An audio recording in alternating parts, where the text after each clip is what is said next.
During summer vacation, naglaan kami ng mga 3 days practice every week.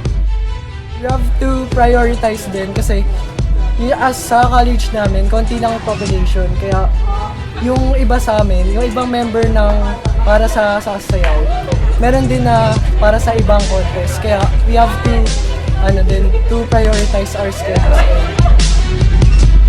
We may not have the best choreography, we may not have the aggressiveness like the other group have, but we have this pride to perform for our college.